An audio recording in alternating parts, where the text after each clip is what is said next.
umaga po sa inyong lahat mga kapatid. At po ang inyong lingkod na si Pastor Rene Reyes ng Charismatic Cathedral, Christ Life Christian Fellowship na muli nag-aanyaya sa inyo na samahan niyo po ako sa pagbubulay-bulay ng makapangyarihang salita ng Diyos.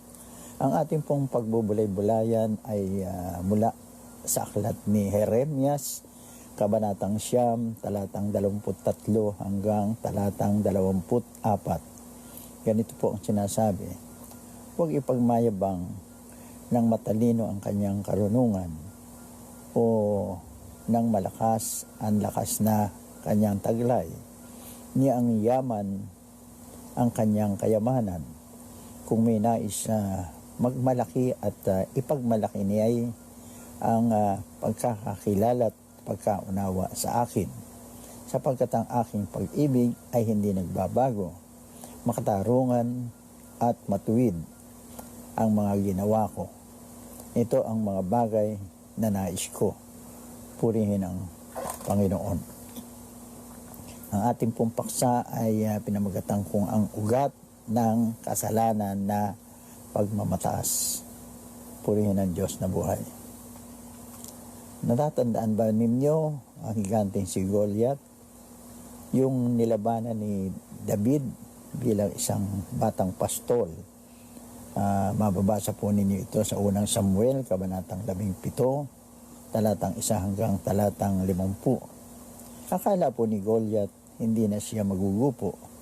Wala pa siyang laban na hindi niya na ipanalo. Kapag naghamon siya, nanginginig ang lahat. Kakilakilabot, napapasunod niya ang mga Pilisteo. Purihin ng Diyos na buhay. Hallelujah. Maaaring katulad tayo sa kwentong ito.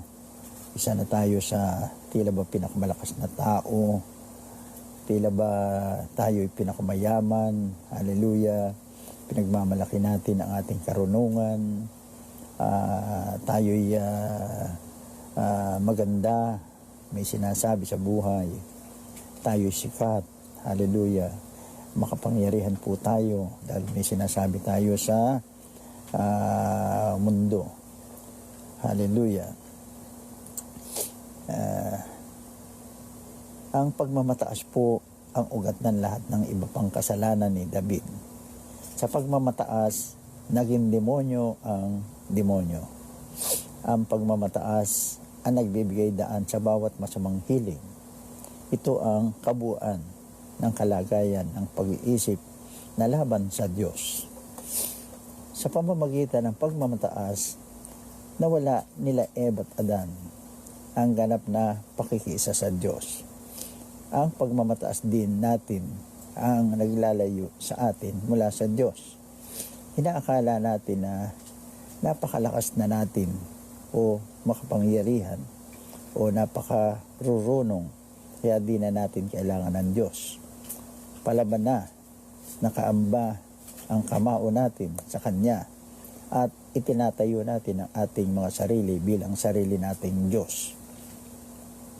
Nagpapasama ang pagiging mapagmataas. Ipinangangalandakan nito ang ating mga nagawa at pinaniniwala tayong ganoon na lamang ang halaga o kapangyarihan natin. Sa atin umiinog ang buong mundo. Tinitingnan natin ang mga nasa paligid natin at sa tingin natin mas maigi tayo sa kanila. Kapag pumasok ang mga kaisipang ganito sa atin, nag-ugat na ang pagiging mapagmataas. Itinuturo ng Biblia na napupot ang Diyos sa pagiging mapagmataas. Tingnan po natin ang sinasabi sa Kawikaan, Kabanatang 16, talatang 5. Kailangan din nating matutunan na kamuhian ito. Ang unang hakbang sa pagwawaksi ng pagiging mapagmataas ay ang pag-amin na mapagmataas tayo. Kung sa palagay mo'y hindi ka mapagmataas, marahil nga'y ganito ka na rin. Tingnan mo nang malapitan ang buhay mo. Ikaw ba ay mapagmataas o arugante? Ang pag-amin ito ang unang hakbang patungo sa paggaling. purihin ang Diyos na buhay. Tayo manalangin, Diyos Ama, linisin mo po ang buhay namin at ang buhay ko mula sa pagiging mapagmataas. Sinusuko ko po ang lahat ng bagay sa iyo. Amen. Praise God. Maraming salamat po mga kapatid sa pakikiisa nyo sa pagbubulay-bulay ng salita ng Diyos. Patuloy po kayong pagpalain ng Panginoon. Have a pleasant day.